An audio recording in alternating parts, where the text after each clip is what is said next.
Hi, core family. This is Lee, I'm Britta. and we're very happy to be with you today. I want to spend a few minutes just talking to you about the joy of Easter and sharing some tips and tools with you about Easter. Um, Easter's just around the corner in the middle of this whole coronavirus situation and the various challenges that we're all enduring. Easter's still coming, and it's it's going to be next weekend, and it's for all of us a pretty different time, right? Easter's coming. we're celebrating. We've got our little bunnies and our eggs and this kind of stuff, and so we're excited about Easter. And actually, I just wanted to say it's actually my favorite holiday, even more than Christmas. Absolutely love Easter because in a certain way it never got commercialized the way Christmas did.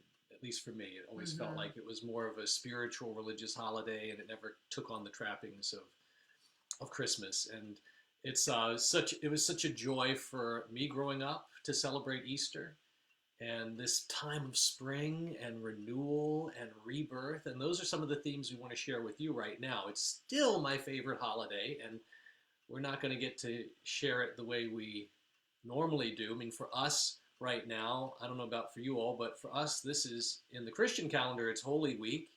And this weekend coming up, we would be going to Mass on Thursday and Friday and Saturday and Sunday. It's the Holy Week of the year. And we'd be singing because we're in a choir, and so we'd be for the last 3-4 weeks we'd been rehearsing, and we haven't been done any of that. So it feels like, whoa, this is a different Easter. Yeah, or sometimes what we've done, we've gone to spiritual retreats, where we went to monasteries and celebrated with the monks, or we've just had, we had a just huge Easter brunch, Easter celebrations, Easter hunts with our friends and kids and tons of people. And he's a great cook, so he would be cooking all these feasts for lots of people. And if you know Lee, he's a really great cook, and you're missing out this Easter.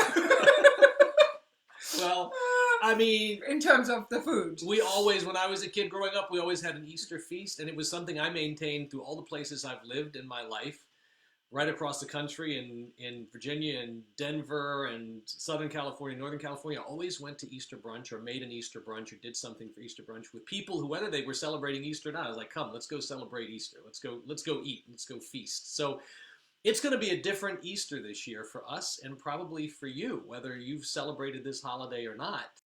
And we wanted to take this time to share with you 4 tools, because one of the gifts of Easter is rebirth and renewal. And it's one of the gifts that we can claim. One of the things I personally love about Easter is that Easter, is right up there next to Lent in the Christian calendar. So you've got these 40 days of fasting, and then all of a sudden you've got this celebration of life and feasting and celebrating. And so one of the themes I invite us to consider is that Easter is an invitation for rebirth and renewal at any time. It's always available to us, this celebration of life and renewal and rejoicing. It's a choice that we have, and Easter reminds us of that. So we wanted to share with you these 4 tools that we find really valuable in cultivating that sense of renewal and rebirth. Yeah, so the first one is, create a space for yourself that reminds you of spring, of renewal. It could be a sacred space, like an altar, and I would put like these come from Germany, little bunnies, or chickens, or this is from my stepmom in Germany. You put a little candle in there, and then you have these funny chickens.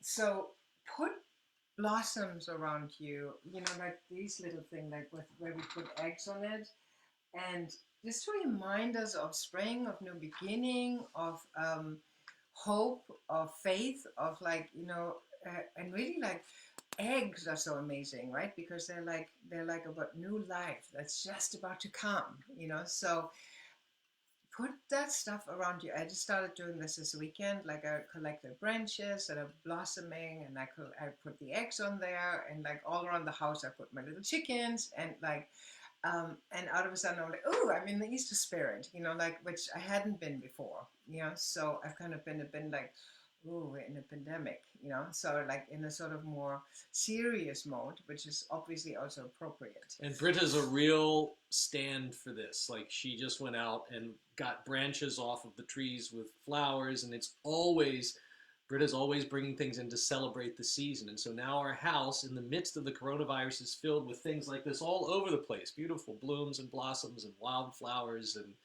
and eggs. And so it's a feeling of creating sanctity and celebration in our home. And she's Yeah, really great at that. and beauty, and blossoming beauty. That's why I said put a flower in my hair. Like something is blossoming still, and maybe especially in this time. So do something that reminds you of that. Yeah. Then secondly, now also honor the feelings. You may have feelings, which many people have right now, of fear or anxiety or grief or sadness about not being with your family, for example, if that's what you're used to, or having big family Easter hunts, or these amazing gatherings that none of us is having now, or because you can't go to church and you can't sing with the choir or whatever it is for you, so do honor that. Don't stuff that grief. I'm a total fan of putting on some sad music and just cry for, he knows that, he is. um, Several times a week. I love just putting on some music and just let myself cry for 5 minutes, 10 minutes, and then I blow my nose and I'm done.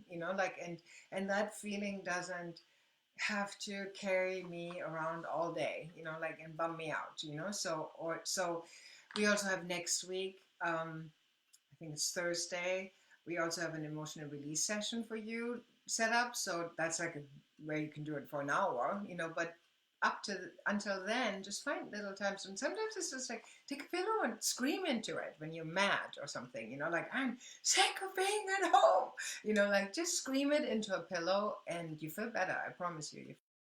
So honor these feelings, but don't let them just grab you and tear you down. Yeah. So find ways of being expressive with them, creative with them, and let them out. Yeah.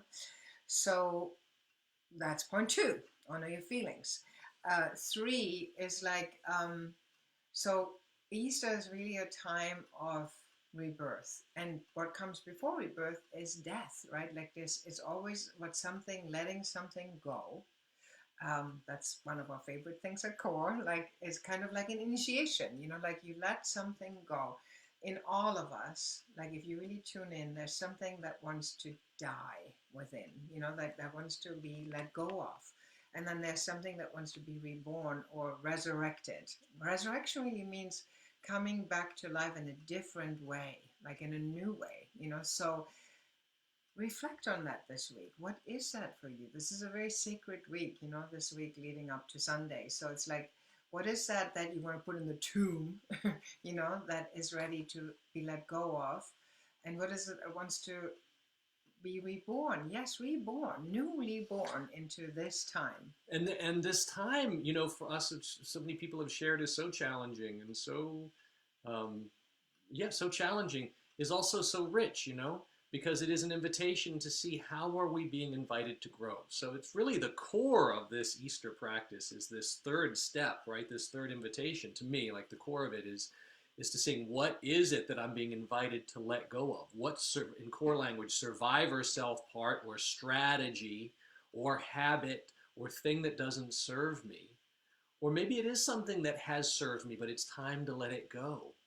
So examples of that could be complaining. Some of us are really into complaining right now, and that we can't go out, that we, complaining is not actually feeling a feeling, it's just whining around a feeling. And it's what we call secondary feeling, and kind of just grumping, all day or something, no? Much better to have a cry or to have a scream in a pillow and, be more direct with it, So something like that, or ingratitude, some of us are really into that right now, and that's something that we want to let go of for this, so just look at, or maybe judging yourself, self-judgment might be ready to die, or judging of others, so blaming others, especially people that think differently than you politically, or spiritually, or how one should be around the coronavirus, so there's many things that come up for us right now that would do well to be laid gently but firmly into the tomb, so to speak, and then there might be what wants to be reborn, might be something like gratitude or hope, or faith or inspiration or kindness or things like that, or direct communication, or asking for your needs, or which they're very important right now in this time is asking for your needs, so just look at that. And the way you can do that is either journal, just write these two questions down, like, what is it that's ready to die, or be laid to rest or let go of, and what is it that's waiting to be rebirthed in me right now, in this week, in this time, right? So, and then you can just let yourself write, just write without censoring, just trust what wants to come from the inside, like, that's a beautiful exercise, just like 10 minutes of just writing, just write it out, and see what comes. Or it's also a beautiful exercise to do with someone, with a friend, a partner, a parent, whoever, like someone, you could really ask that person, like, what is it in you right now that's asking to be let go of, and what is it that you think, you can do that for, like, and the person can just talk, and It's a you great question. just listen, like, what is it right now that you're seeing is coming up that wants to be let go of, that's asking to be let go of, and what is it? Then you let that person talk for, like, you can agree on a time, like 3 minutes, 4 minutes, 5 minutes, let them talk, and what is it that wants to be reborn? What is it that's coming up that's like blossoming, that wants to come more fully into your life, right? And then let the person talk.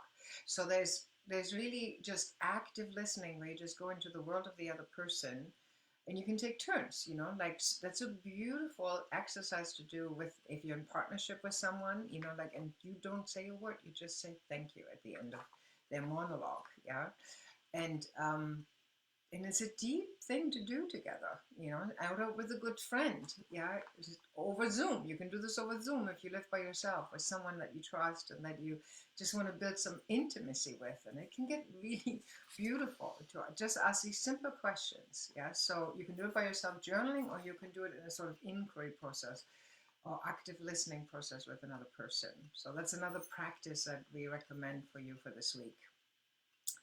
And then the fourth practice is just, just finding daily habits that encourage this renewal. So once you found out what it is that you want to, what wants to be birthed in you, that little chicken that wants to come burst out of the eggshell and, come out, right? It's like, give me that chicken. I just want to try this chicken. So your little chicken, that is like, that wants to be, born, right? What is this, right? So maybe that's gratitude. So if it's gratitude, then find a practice that actually helps you cultivate this. So that could be like in the morning when you wake up. Somebody told me, one of my clients said, she wakes up, she swings over her feet, and then with her right foot, she says thank, and with her left foot, she says you.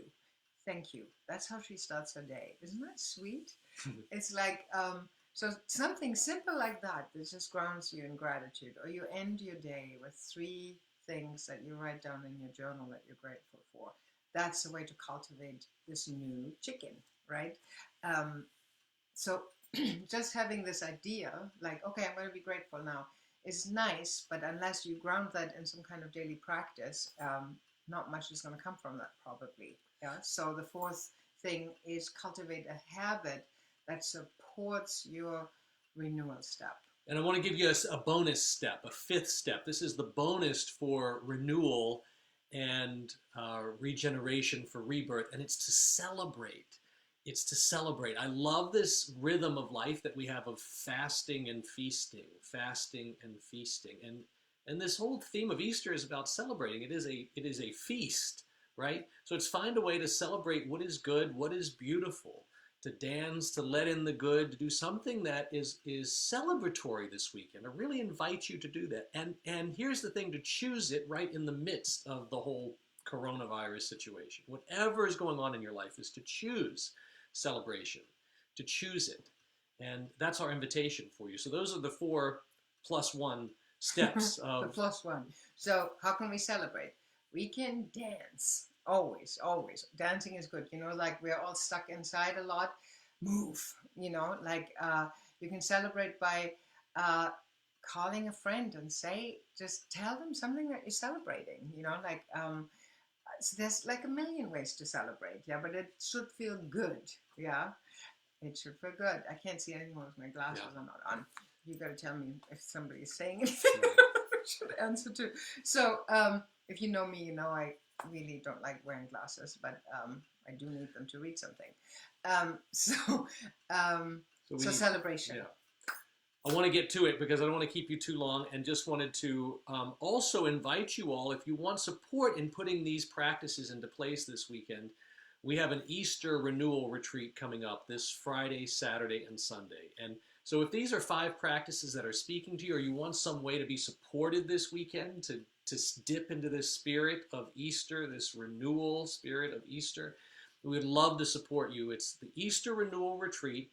It's Friday afternoon from about 3 o'clock to Sunday at 5, but it's very spacious. It's not 24/7. There are sessions that we have each day, and some of them are optional. In fact, if you have to skip any of them, you can. But there's a lot of spaciousness and open time for you to spend with your family or alone.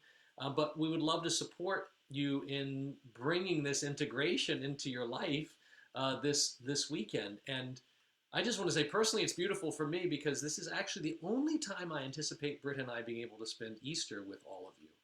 Because normally Easter, when we can go outside, is one of the holy day holidays where we're at church most of the time or we're with our family. And so this is really that beautiful, rare opportunity, which may never be repeated, where we get to, instead of going to do those things, which we can't do now, we get to spend this season, this weekend of Easter with you, exploring these themes with you and supporting you in your journey and discovering what needs to be let go, what do you want to renew and step into, cultivating that place of celebration, and doing these exercises Britta was talking about, like the sharing exercise, holistic inquiry, where we can explore what is it in me that wants to be reborn. So we're creating a beautiful, spacious, supportive space.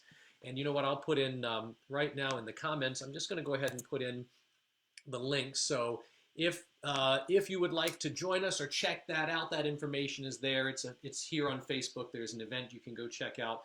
It's the Easter Renewal Retreat this weekend, and you can check it out there in the events or register for it. And we've tried to make it very affordable, and we want it to be available to all our core people, whatever your celebrations and are. Friends. It's open to the public. So we did a retreat 2 weeks ago called The Sanctuary, which was also open to the public. And it was actually amazing how deep we went. I was a little like, I was just going to go virtually, like all weekend. And it was beautiful. Like, it was amazing. And it was amazing to have also so much spaciousness, like there isn't, if our normal workshops, they're intense. They're wonderful and intense, but they're really intense. They're intensive. So this is not like that, right? They're spacious, and you can still be with your family. You can go for a walk. Actually, we really encourage that you go outside and take some space, and that it's kind of interwoven into your regular life. So it's a different thing. It's different than what we usually do, and it's just as beautiful and deep and powerful. So if that calls you, join us. We would love to spend Easter with you this weekend. So, yeah, that's it for today. Blessings to you. Have a beautiful day, a beautiful week. Don't forget your chicken that's trying to come forth, right? And we hope to see you all this weekend. Yeah. Bye-bye. Bye-bye.